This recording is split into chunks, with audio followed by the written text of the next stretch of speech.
Hey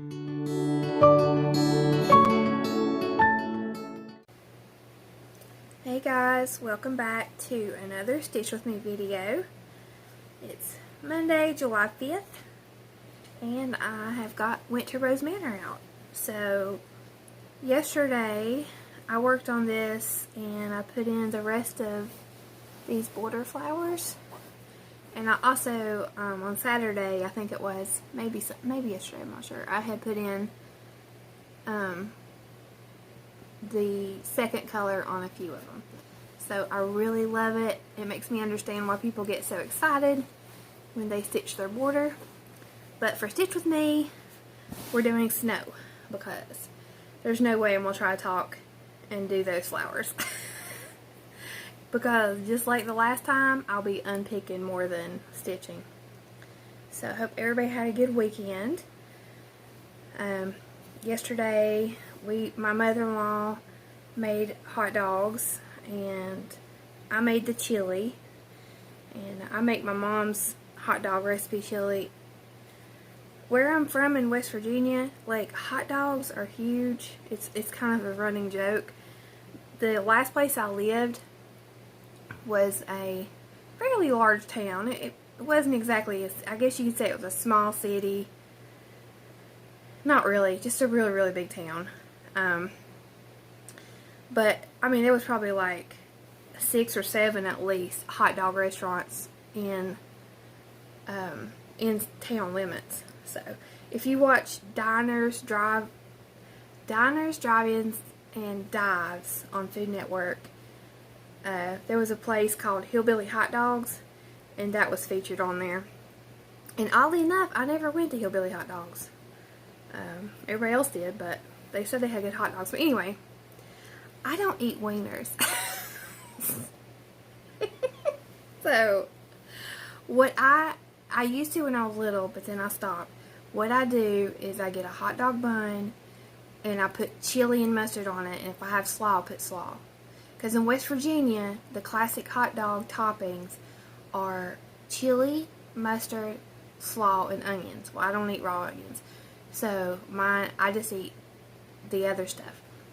And my mom, when she was young, she worked at Dairy Queen in my hometown. Let me go ahead and get this started before I start yapping. She worked at Dairy Queen, and she would make the hot dog chili, I guess. And so she's got the recipe they used at that time. And spot. That's fine. Ain't gonna hurt nothing. So,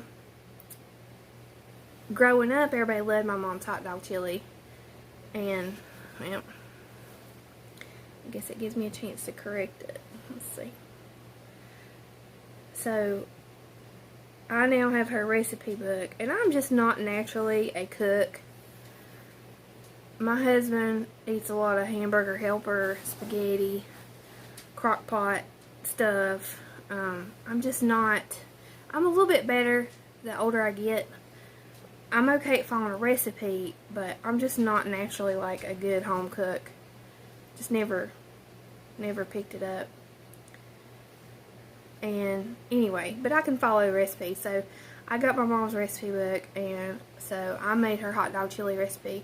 Generally what we do is like once or twice a year we make up. She used to do this when she was able, but now I do it.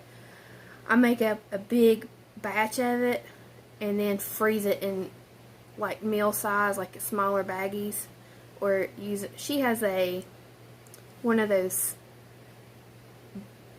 vacuum sealers, and we'll just freeze it up to use throughout the year.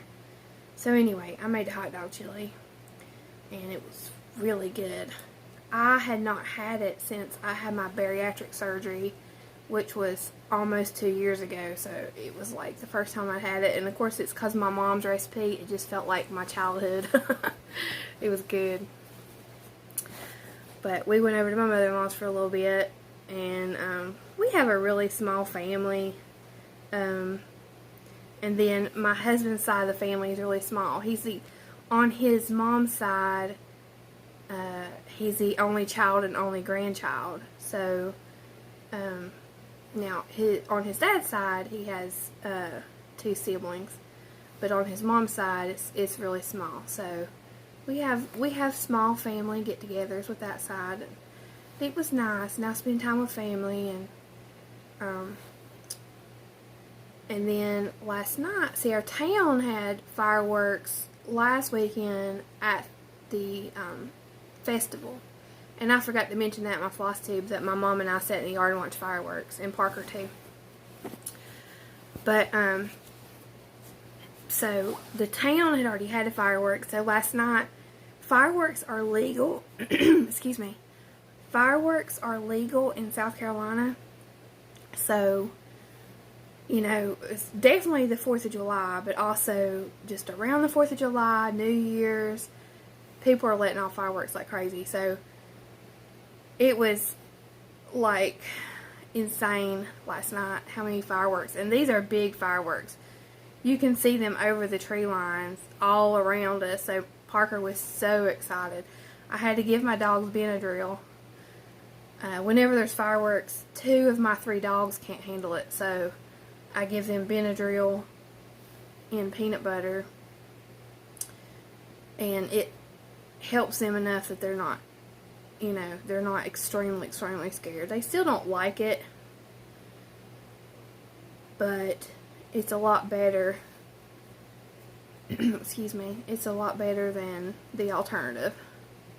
So, Parker kept coming, because when the town lets them off, it's just like one big show. So you know at like 9:45, there's going to be fireworks, and we go outside. Well, last night, they were just letting them off like here and there. So every time somebody would start letting them off, he would run and say, Mommy, they're letting off fireworks.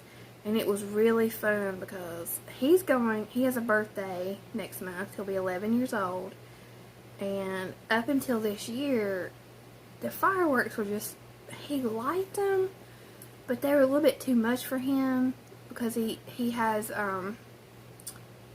with his autism, sometimes loud noises, you know, bother him. And so it just depended, like, on how he was feeling that day. But this year was the first year he got super excited about the fireworks. So that was really fun to see his excitement.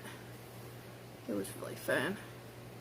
So eventually it settled down, so we came inside and just, you know, got ready for bed or whatever. But it was nice. But I tell you what, some neighborhoods, they don't care what time it is.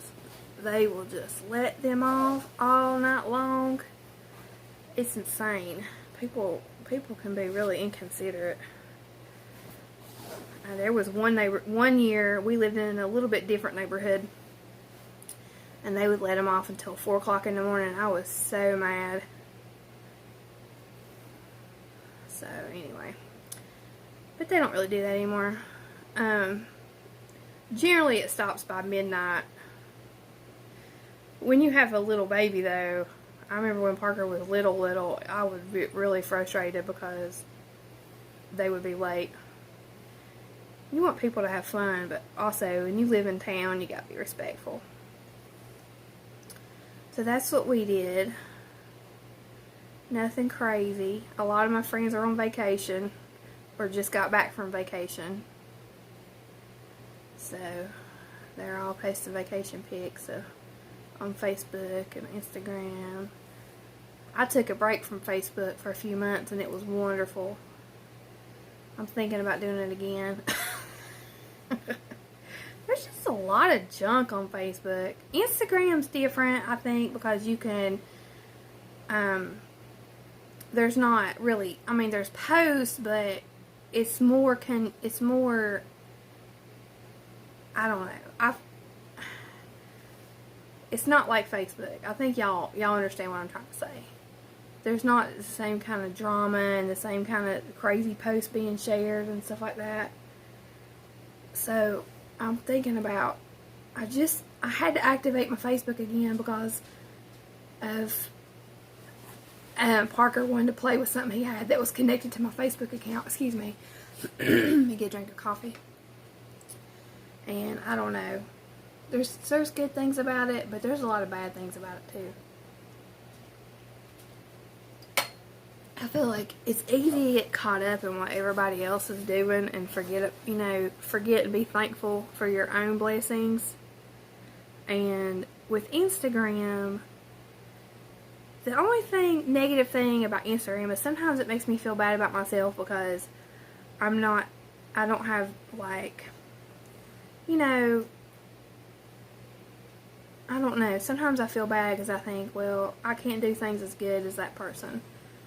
And I wish I was good at something like that. But overall, I generally don't have those feelings. But on Facebook, I feel really bad. Like, it's kind of like when you watch HGTV all the time and you start, like, seeing all these big houses and, I don't know. Like, sometimes I get, like, woe is me, or, I wish we could do that, and really I shouldn't be thinking that way. I should be thankful, and I have a lot to be thankful for, and I shouldn't be thinking, like, negative, pity party thoughts, but I think sometimes you don't even realize, it's not even like a pity party, it's like a subconscious thing. You start being more critical, and you get caught up in other people's drama, and I just feel like when I took a break from Facebook, that I just felt a lot less stressed, and more focused on other things, and I don't know. So, we'll see. Parker called me a Facebook mom, which is a huge insult, apparently. It's like, you're just a Facebook mom. He calls me a boomer. I said, honey, I'm not a boomer. Your grandmas are boomers, not me. He don't even know. So, last night, we have a set of pet stairs for my little dog, Rosie, to use to get up and down off the bed. And I was going to bed, and I saw something reflecting off the pet stairs, and it was a needle. And I was like, how in the world did a cross-stitch needle get on the pet stairs in my bedroom? I'm glad I found it, but it's just so random, because I have been losing a lot of needles. They'll drop in my lap, and then I will look and look and look and look and look, and I cannot find it. So, yeah, on the pet stairs. Who knows? Stormy's doing so good. She is napping. She's about 2 feet away from me. She's napping. She has graduated to sleep outside of the pen, so she's sleeping out in the house at night because I want her to have access to her litter box. So, she's doing really well. Now, the reason I'm letting her do that is because our puppy Mo sleeps in his crate at night, and that way I don't have to worry about him being too rough with her, because he likes to play a little bit rough sometimes. So it's going really well. That way she can use her litter box, she can get something to eat or drink, and sleep wherever. So she has been sleeping on the couch, I guess, and she's starting to find her favorite little spots. She's about 1 pound now. I think if I weighed her, it'd be about 1 pound. Oh, she is just so precious. And Kiki still hates her. So, I hope Kiki starts relaxing a little bit. I don't want Kiki to be unhappy. Oh, one of my Stitch Me's, y'all asked me how I met my husband. Well, we met online. I had moved to South Carolina, and we were both, online dating or whatever. Let me tell you what, I got some stories. Sorry, but I'm not going to share them on YouTube. But online dating, man, I got some stories of meeting some crazy people. But my husband was messaging me, and I was like, I don't know, this guy, why does he keep messaging me? And he was really getting on my nerves. And I was like, fine, I'm just going to talk to him and just see what he's like. And so we talked and we met, and he was not my type at all. Like, my normal type, he was just different. Nothing wrong with him. He just wasn't the kind of guy I normally dated. So I kept thinking, he's just not my type.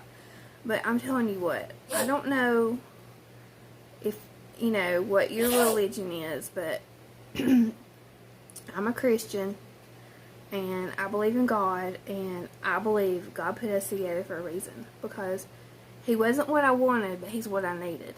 And we complement each other in that way. I wasn't really the type of person that he dated either. And we just really were what each other needed. And I never dreamed, I was like, oh, you know, this guy's not my type. But it's exactly the man that I needed in my life. So I'm just really thankful. But yeah, we met online. It's funny. Our stories are funny. And I never dreamed I would live in a small town like 96. I grew up in a small town, and I always swore I would never live in a small town. I wanted to live in the city. And the reason I moved to South Carolina, let me see how much time I got. It's a big story. Yeah, I got time. Okay. So, I was living in West Virginia, but my best friend and her husband lived down here. Not where I live now, in a different county. And also, before that, back in the late 90s, I think I was in college, my grandma and grandpa moved down here. And everybody else on my mom's side of the family moved down here. So my grandparents on my mom's side, my aunts and uncles and their kids, and even at one point my brother lived down here. So literally everybody in my family lived down here, except for me. And the reason they all moved down here was because, well, my grandparents moved down here to like just live out their retirement or whatever, not in the snow and stuff.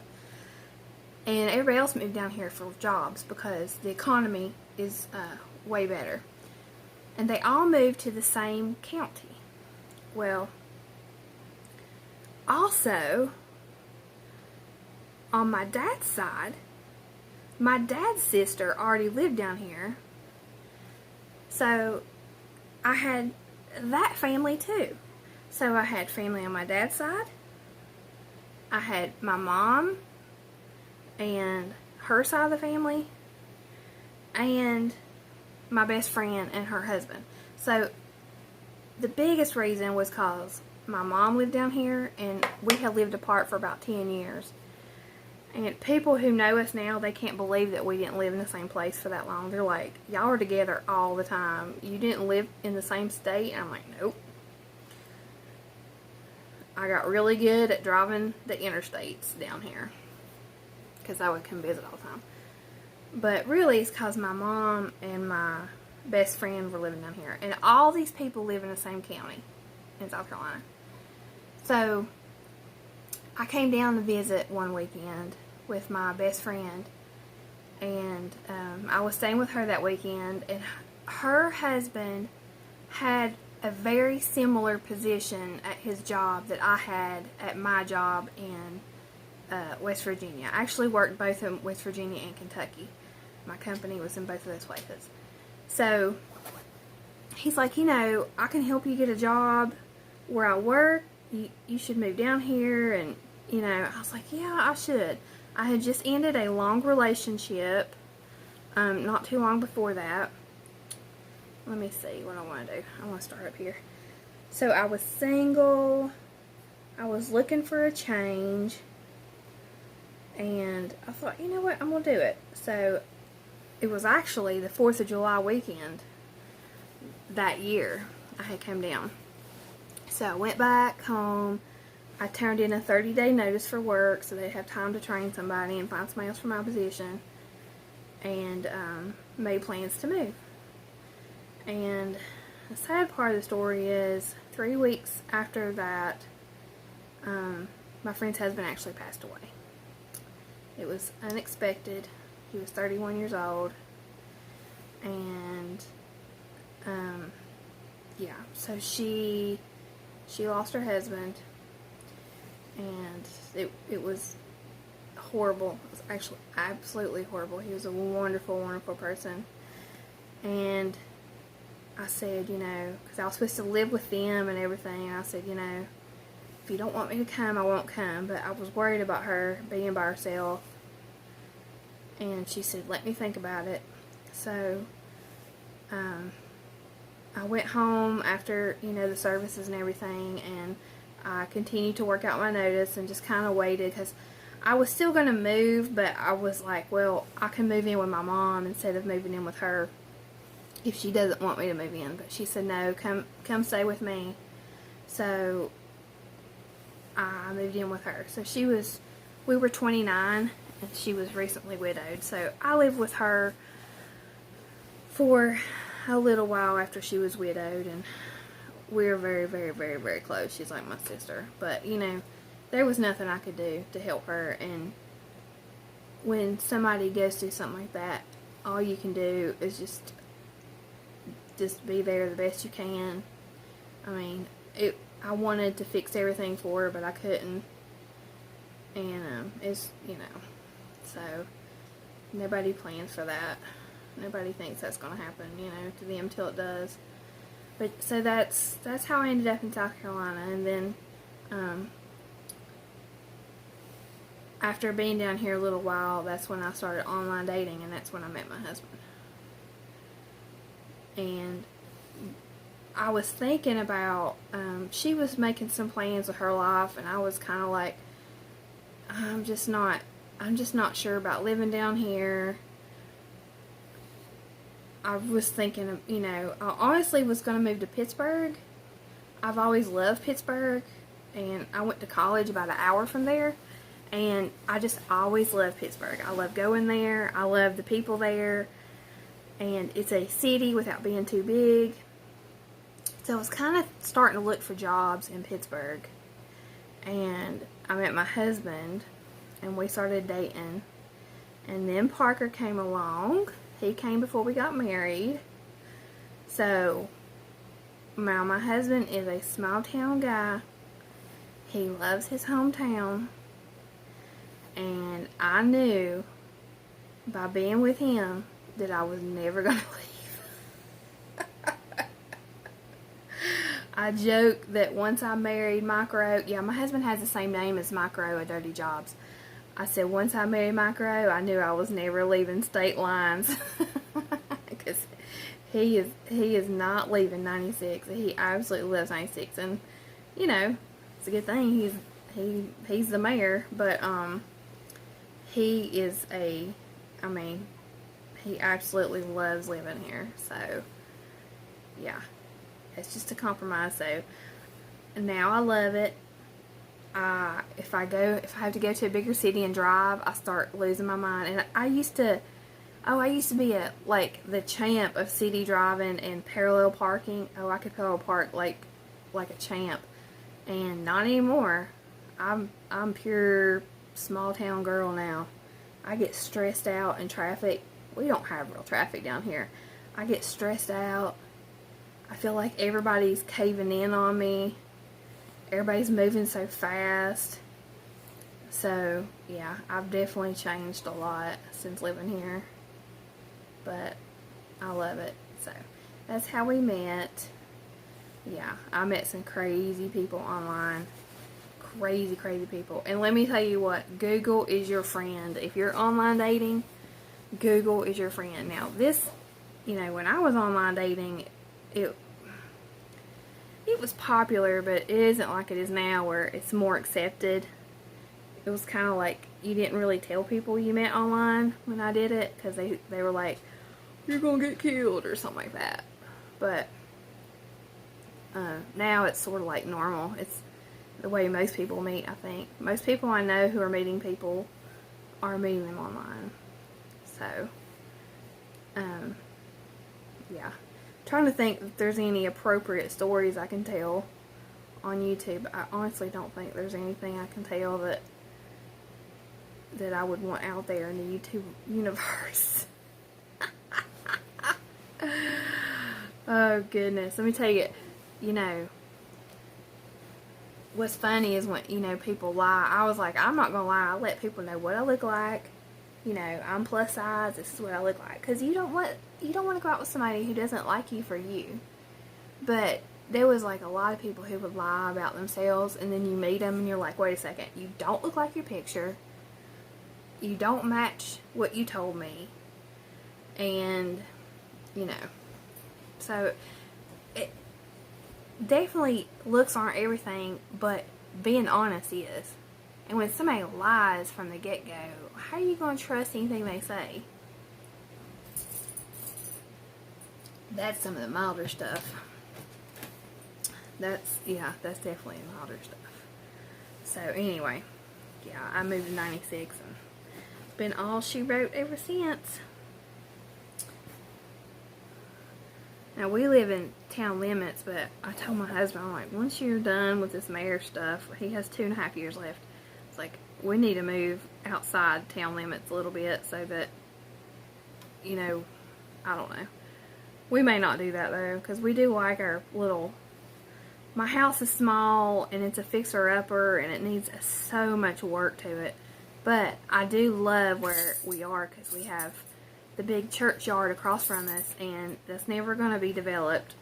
So it's nice living in town, but having a big piece of property around you.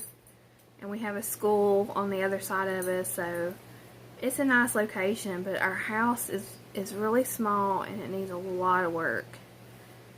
So, and we thought when we bought this house that we would already be done with all that work by now. But of course, it's just not the way it works. It's not as simple as that. So, we'll see. I'm loving this right here. I won a giveaway from Stitching with the Housewives. That was exciting. I heard my name called. It was a set of 4 Little House Needleworks charts. 27, okay. I'm going to finish this, and then I am going to get Stormy and see if you see pet hair on this, just ignore it. Moses shedding. I have been trying to keep up with pet hair. It's crazy. Stormy.